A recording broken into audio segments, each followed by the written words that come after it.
ายดีพ่อแม่พี่น้องป้องปรายเบิดซุคนเนาะ FC ทางช่องบ่ภูมิ Channel เนาะวันนี้บ่ภูมิก็สิมาให้แนวทางเนาะสำหรับหวยลาวสตาร์เนาะพี่น้องเนาะของงวดวันที่29เดือน12 68เด้อครับเด้อนี่สำหรับหวยลาวสตาร์เนาะพี่น้องเนาะย้ำว่าตัวเลขก็เป็นเพียงแนวทางเด้อครับเด้อนี่หวยลาวสตาร์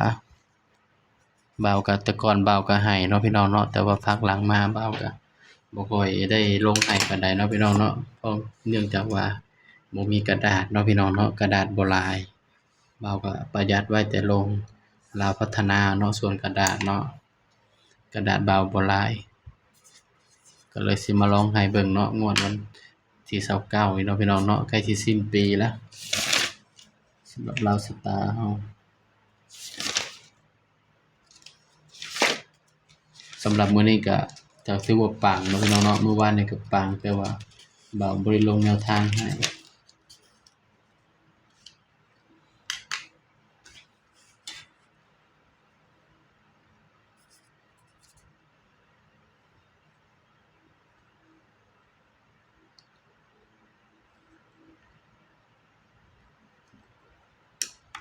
สำหรับเด่นเนาะพี่น้องเนาะสำหรับเด่นเด้อพี่น้องเด้อ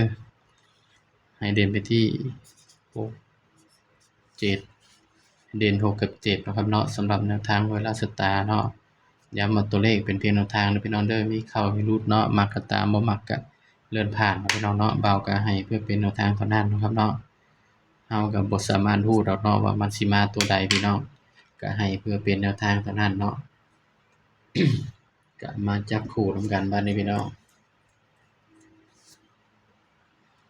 จับ6ก่อนเนาะพี่น้องเนาะ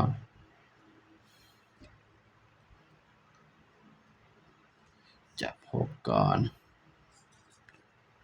61 62 65 69 71 72 75 79นี่เนาะพี่น้องเนาะบางเทื่อบางเทื่อบ่าวอาจสิเจาะบ่เข้าก็ได้เด้อพี่น้องเด้อนี่สายรูดสายวิ่งก็ไปรูดไปวิ่งเอาเนาะพี่น้องเนาะสายรูดสายวิ่งไปวิ่งเอาเด้อพี่น้องเด้อส่วนวินเนาะนี่4 7 8 9ถ้าตัดออกมาเล่นก็ตัด4 7กับ8 9ก็ได้เด้อพี่น้องเด้อสำหรับแนวทางเนาะนี่ย้ำว่าตัวเลขก็เป็นเพียงแนวทางเนาะครับเนาะมีเข้ามีหลุดพี่น้องมักก็ตามบ่มักก็เลื่อนผ่านเนาะสำหรับเด่นให้เด่น6ให้เด่น6เด้อพี่น้องเด้อ3ตัวเนาะสูตร3ตัว4 7 9 7 8 9อันนี้บ่าวเอาสูตร3ตัวมาจากสูตรวินเด้อพี่น้องเด้อนี่ก็บ่ต้องสงสัยเนาะพี่น้องเนาะนี่สำหรับคลิปนี้เนาะก็ฝากพ่อแม่พี่น้องป้องปรายทุกคนเนาะฝากกดไลค์กดแชร์กดติดตามช่องเบาภูมิ Channel นี่เด้อพี่น้องเด้อสำหรับคลิปนี้ก็ฝากไว้เพียงเท่านี้เนาะพี่น้องเนาะสวัสดีครับ